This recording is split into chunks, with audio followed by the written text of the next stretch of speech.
Leonora Carrington is a huge personality, as well as a prodigious artist-writer. She's the only writer so far in the series of Fiction and the Fantastic whom I used to know, as did Chloe, as we shall hear. Like many others, I found her irresistible, beguiling, unique, and wonderful.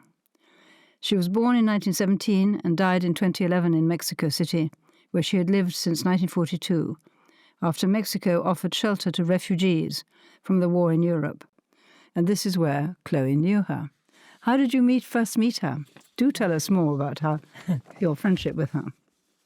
Well, it started, my father had met her in the 70s, but then we were living in Europe. And your father is the poet Leonora Aridjis. Yeah. And then in the early 90s, I think it was probably summer of 92, our doctor, Teodoro Cesarman, was a wonderful, wonderful doctor, and he was doctor to all the writers and artists in Mexico.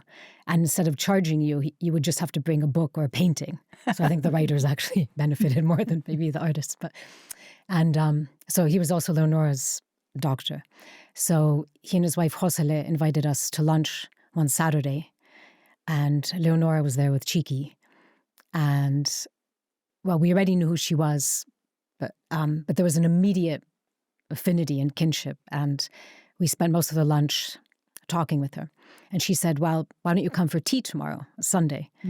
What was her voice like? Oh, I hear it every time I read her. Well, a very old-fashioned, you can probably describe the accent better than I can, but a very old-fashioned English from another time. Yes. And she and Chiki, her husband, Americo Weiss, whom we'll speak about more later, he never learned English, so they spoke French together until the very end. Really? And, but she would often lapse into Spanish or use Spanish phrases in her English.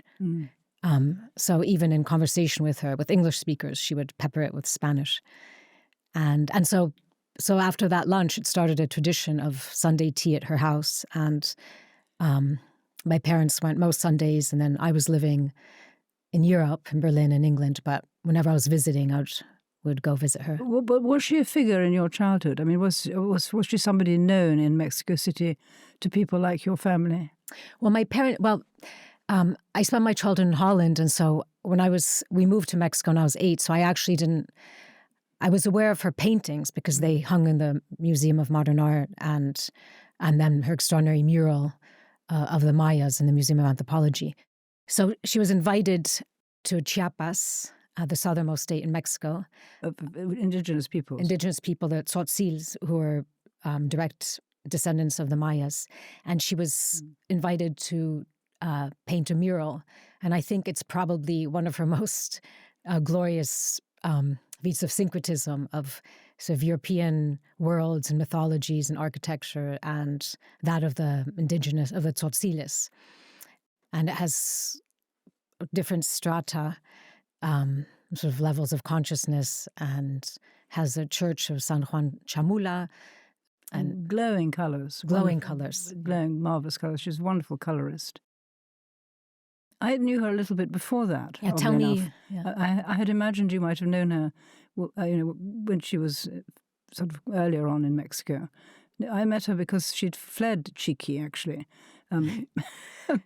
And also, to some extent, the Mexican regime, which she'd done before. She'd left Mexico in 1968 after the death of a lot of students in her, because there was a streak of activism, and the rebel in her took a political form as well as a rightly creative form. And I was asked to write something about her stories, which were being reissued by Paul de Angelis, who was quite an important figure in the revival of her work. And I became very, very entranced by her. I mean, I thought that this was an extraordinary voice. It's both light and serious at the same time, very difficult combination. And very imaginative, very inventive, and lots of short stories. And then also the hearing trumpet, which we'll come to.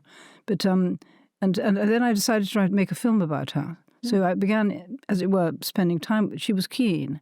The idea was that she would appear in the film, but it would be about her youth, and she would correct the record. And there would be an actress playing her as a young person. I wish it had been made, because we would have footage of her. It would be marvellous. But anyway, so I wrote this script, which then for Channel 4, which never happened, of course, but it gave me this marvelous, unique opportunity to spend time with her. And she was a great walker. She loved walking around New York, and we walked the whole length and breadth of New York. And she was rather a quiet and reserved person, not very social, but she was a great talker and a tremendous observer. So her comments on paintings in the Metropolitan and on sculptures and were always just wonderfully alive and refreshing and unusual. And she had a great breadth of knowledge, and she was very funny. So it was a major episode in my life. Actually, she was. I felt very attached to her.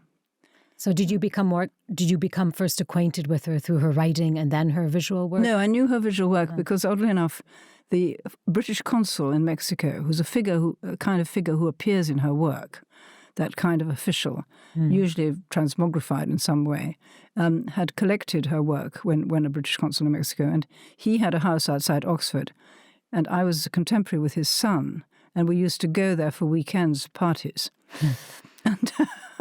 And I noticed these extraordinary paintings, which are whimsical and strange. And then, by pure chance, I learned through Whitney Chadwick's book about the women surrealist painters that actually Leonora had been to my school. And this was the beginning of our rapport, of our intense rapport, because when I admitted this to her, she was expelled from the school for writing backwards with because she was ambidextrous and she painted with two hands. So, and she was expelled for writing like Leonardo backwards. They saw that as an act of defiance. Yeah, they saw that as diabolical. So I admitted rather sheepishly that I had not been expelled, that I had gone to the same school. And she said, "Oh no, how marvellous!" in as you said, her kind of strange Edwardian voice. And that built she obviously had some nostalgia, even for these bad periods in her childhood or her youth. So when was the last time you saw Leonora? The last time I saw her was a few months before she passed away. So it would have been when I visited Mexico, I suppose the winter of 2010-11. And I went to her house, and we also shared a dentist, Isaac Masri, who helped a lot with her early sculptures, the bronze sculptures that she would make. And he got her, she was feeling a bit melancholic because Cheeky, her husband, had died several years before, and she felt quite alone in the house. So he got her little white, fluffy Maltese dog she called Yeti, which is, of course, anything but a huge snowman. Abominable snowman. But so she was there with Yeti, wearing a grey cardigan, and I went with my family and we sat with her. And very much the center of the house, of the universe, was the kitchen.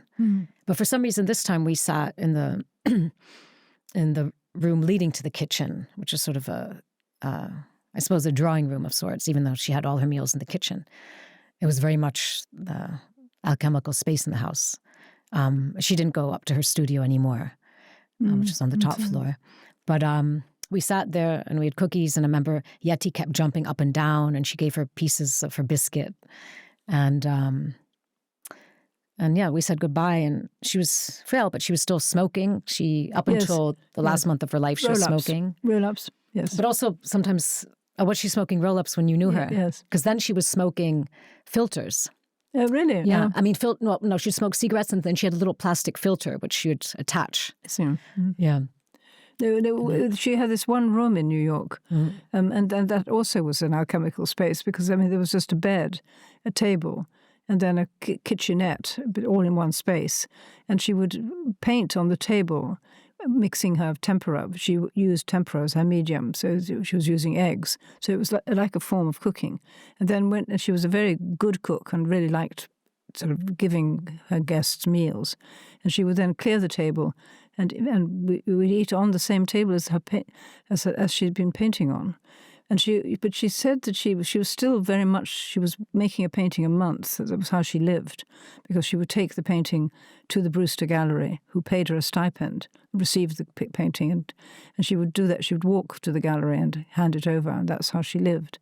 But she was still very much cultivating her visions. She would lie in bed in the morning waiting for going through that moment, the hypnagogic state. She did a Jungian analysis, and the hypnagogic state is very cultivated by Jungians, and she would pay attention to these dreams, and that's where her imagery came from.